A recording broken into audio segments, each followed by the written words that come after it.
موطا امام مالک میں موجود ہے کہ سعد ابن ابی وقاص عشاء کی 5 رکعتیں پڑھا کرتے تھے، 4 فرض اور 1 وتر. تو صرف وتر کا مسئلہ نہیں، وہ تو سنتے بھی نہیں پڑھتے تھے. تو کیا اب ہم لوگوں کو یہ ترغیب دلانا شروع کر دیں گے کہ سعد ابن ابی وقاص چونکہ 5 رکعتیں پڑھتے تھے لہٰذا سنتے پڑھنے کی ضرورت ہی نہیں، خالی عشاء پڑھو اور 1 وتر پڑھ کے سائڈ پہ ہو جاؤ؟ نہیں، ہم تو نبی علیہ السلام کی سنت کے اوپر ترویج دلائیں گے نا. وہ لوسٹ لیول تھا ایک، ہم تو ہائیسٹ کی طرف جائیں گے نا. بخاری مسلم میں موجود ہے کہ نبی صلی اللہ علیہ وسلم نے 12 رکعتیں کبھی نہیں چھوڑی پوری زندگی. 2 فجر سے پہلے، 4 ظہر سے پہلے، 2 ظہر کے بعد، 2 مغرب کے بعد، 2 عشاء کے بعد، جو سنت موقدہ جنہیں ہم کہتے ہیں. ہم انہیں کی ترغیب دلائیں گے. اور اس کا جو مسلم کا طریقہ ہے اس میں ام حبیبہ ہماری جو ماں ہے، حضرت معاویہ کی بڑی بہن، حضور صلی اللہ علیہ وسلم کی بیوی، ام حبیبہ کا چھوٹا بھائی یہ حدیث روایت کرتا ہے. ٹھیک ہو گیا. اور پھر اس سے آگے ایک تبا تابی کرتا ہے، اور اس سے آگے تبا تابی کرتا ہے. وہ جب آگے حدیث بیان کرتا ہے نا، وہ کہتا ہے جب یہ حدیث جب سے میں نے سنی ہے نا، میں نے 12 یہ رکعتیں کبھی نہیں چھوڑی ہیں. اور وہ جو بیان کر رہے ہیں تبا تابی، وہ تابی سے بیان کرتا ہے کہ مجھے تابی نے کہا تھا کہ جب سے میں نے ام حبیبہ سے یہ حدیث سنی تھی میں نے یہ کبھی نہیں چھوڑی. اور وہ بھی موت کے وقت کی روایت بیان کرتے ہیں. وہ جو تابعی ہیں حضرت ام حبیبہ کے چھوٹے بھائی، نبی علیہ السلام کو نہیں دیکھا ہوا انہوں نے. وہ کہتے ہیں، وہ اپنے نزع کے عالم میں یہ حدیث سناتے ہیں کہ نبی صلی اللہ علیہ وسلم کی بیوی سے میں نے سنا تھا جو یہ 12 رکعتیں پڑھے گا اللہ تعالیٰ اسے جنت میں محل دے گا. تو کہتے ہیں مجھے اللہ سے امید ہے، میری موت کا وقت قریب ہے، میں محل کے انتظار میں ہوں کیونکہ میں نے 12 رکعتیں پڑھی. یہ مسلم شریف کے الفاظ ہیں. تو سر ہم آپ کو 5 رکعتوں کی نہیں ترغیب دلائیں گے، ہم تو کہیں گے آپ 12 رکعتیں بھی پڑھیں. وہ جواز کی بات ہے. حضرت معاویہ پہ ہم نے تان نہیں کیا، ہم یہ کہہ رہے تھے کہ 1 وتر پڑھنے میں آپ جو ان کی فضیلت بتا رہے ہیں نا، 1 وتر پڑھنا کوئی فضیلت نہیں سمجھا گیا صحابہ کے، بلکہ اسے معیوب سمجھا گیا.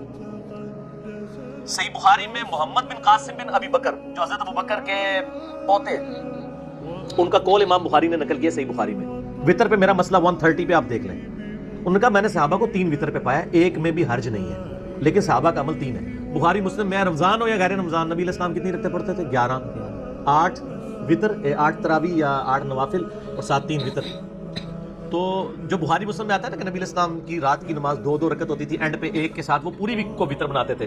وہ چھڑا 1 وتر نہیں سی ہوتا کلا، وہ 2 جمع 1 ہوتا تھا، یا 2 جمع 2 جمع 1، 2 جمع 2 جمع 2 جمع 1، اس طریقے سے 2 کر کے اینڈ پہ 1 ملا کے. تو ہم کوئی تام نہیں کرتے، ہم یہ کہتے ہیں جو آپ فضیلت بتا رہے ہیں نا، یہ ان کی فضیلت نہیں ہے بلکہ صحابہ کے ہاں اس کو معیوب سمجھا جاتا تھا. اسی لیے تو آگے بخاری میں آتا ہے نا کہ لوگوں نے آگے ابن عباس کو شکایت کی کہ امیر المومنین معاویہ ابن ابی سفیان 1 وتر پڑھتے ہیں، تو انہوں نے آگے سے کیا کہا؟ ان کا اس کو چھوڑ دو، وہ فقیہ ہے، صحابی ہے. وہ کہتے ہیں یہ انہوں نے فضیلت بتائی ہے. فضیلت نہیں بتائی ہے. فضیلت پتہ کیا بتاتے ہیں؟ وہ کہتے ہیں کہ تم کیوں تان کر رہے ہو، تو سنت ہے. کیونکہ ابن عباس کی لینگویج یہی ہوا کرتی تھی. صحیح بخاری میں آتا ہے جب آل امیہ نے یہ ختم کر دی تھی سنت تکبیرات کی، تو ایک شخص آ کے ابن عباس کو کہتا ہے آج میں نے ایک پاگل کے پیچھے نماز پڑھی ہے، اس نے 4 رکعتوں میں 22 دفعہ اللہ اکبر کہا ہے. وہ ہم سارے مسلمان کہتے ہیں 6 دفعہ پہلی رکعت میں، 6 دفعہ تیسری میں، دوسری اور چوتھی میں 5 دفعہ اللہ اکبر کہتے ہیں. اور وہ کس کو پاگل کہہ رہا تھا؟ اکرمہ حضرت ابو ہریرہ کو. تو انہوں نے کہا تیری ماں تجھے گھوم پائی تو ابو القاسم کی سنت ہے صلی اللہ علیہ وسلم. آل امیہ نے تکبیرات ختم کر دی تھی، اکرمہ کو پتہ نہیں تھا. اس نے الٹا ابو ہریرہ کو کہہ دیا کہ یار یہ تو کوئی نئی کام کر رہے ہیں. ابو ہریرہ نے یہ بدعت ختم کی تھی آل امیہ کے دور میں. ان کا میں سب سے زیادہ نبی علیہ السلام کی نماز سے واقف ہوں، وفات تک 22 تکبیرات پڑھتے تھے. تو وہاں تو آگے انہوں نے یہ نہیں کہا کہ ابو ہریرہ کو چھوڑ دو، وہ فقیہ ہے، وہ صحابی ہے. کیا کہا؟ وہ تیری ماں تجھے گم پائے، وہ سنت میں عمل کر رہا ہے. یہاں پہ بھی بخاری میں ہونا چاہیے تھا کہ جب 1 وتر کی شکایت حضرت معاویہ کی تو وہ کہتے ہیں کہ اوے تو ستیہ ناس ہوئی تو ابو القاسم کی سنت ہے. سمجھ آئی بات کی؟ حضرت ابن عباس کی تو یہ عادت تھی.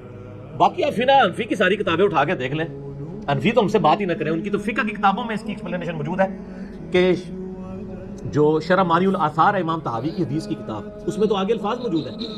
امام طحاوی کہتے ہیں کہ جو بخاری میں یہ حدیث ہے نا، یہ ابن عباس نے تقیہ کیا ہے.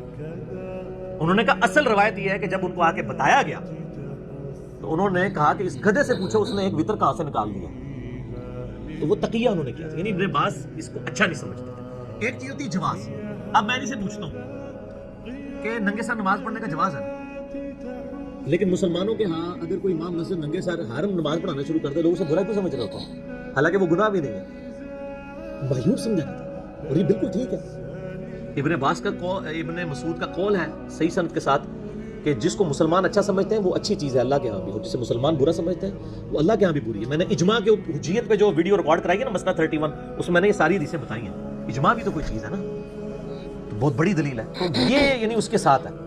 تو یعنی ہم ان کے اوپر تام نہیں کرتے, ہم کہتے ہیں کہ ورنہ وہ ان کے اس عمل کو صحابہ کرام اچھا نہیں سمجھتے. ٹھیک ہو گیا, تام کوئی نہیں, آپ پڑھیں.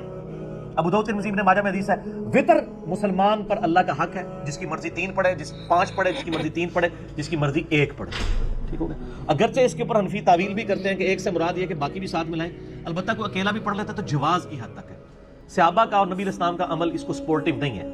میں نے تو آپ کو بتایا نا, میں نے تو جب سے یہ حدیث پڑھی ہے تو میں تو کبھی 1 وطر پڑھا ہی نہیں ہے, حالانکہ میں جائز سمجھتا ہوں. جواز کا یہ مطلب نہیں کہ آپ کرنا شروع کر دیں اور اس کو عادت بنا لیں, اور اگر کوئی بناتا ہے تو ہم نبی علیہ السلام کی ترغیب لوگوں کو دلائیں گے, نہ کہ کسی ایک انڈیویجول کی. ٹھیک ہو گیا.